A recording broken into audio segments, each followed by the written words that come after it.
লালমনিরহাটের কালীগঞ্জে তিস্তা নদীর বালুচরে মিষ্টি কুমড়ার ভালো ফলন পাওয়া গেছে। লাভবান হওয়ায় হাসি ফুটেছে কৃষকের মুখে। লালমনিরহাট থেকে মিজানুর রহমান মিজুর রিপোর্ট।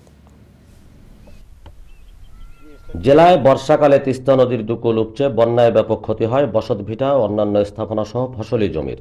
পরে হেমন্তে তিস্তার বুকে জেগে ওঠে অসংখ্য বালুচর। তিস্তা নদী সে সময় পরিণত হয় ধুধু বালুচরে।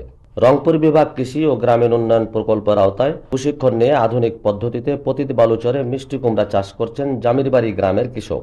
খরচ কম ও বেশি ফলন হওয়ায় লাভবান তারা। আমরা এই কুমড়া চাষ করছি, কৃষি অফিস থেকেই আমাকে সহযোগিতা করছে।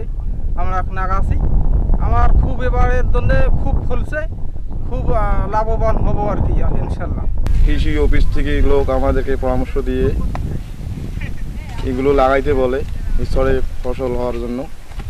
মিষ্টি কুমড়া লাগাইছি, বেশ মোটামুটি আলহামদুলিল্লাহ খুব মোটামুটি ফলন পাচ্ছি। লাভবান হওয়ার খুব আশা করতেছি। আমরা এখানে অনেক ক্ষেত লাগিয়েছি চরাঞ্চলে, এর মধ্যে মিষ্টি কুমড়াটাই আমাদের প্রধান ফসল। বিঘাপতি জমিতে 15,000 টাকা খরচ করে 50 থেকে 55,000 টাকার কুমড়া পাওয়া গেছে।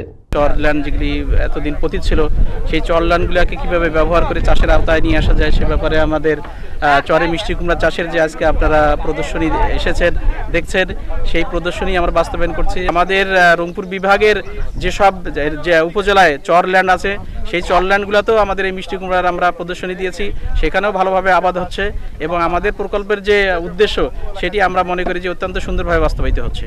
চরাঞ্চলে প্রতি হেক্টর জমি থেকে প্রায় 30 টন পর্যন্ত কুমড়া উত্তোলন করা যায়। লালমনিরহাট থেকে মিজানুর রহমান মিজু, চ্যানেল আই।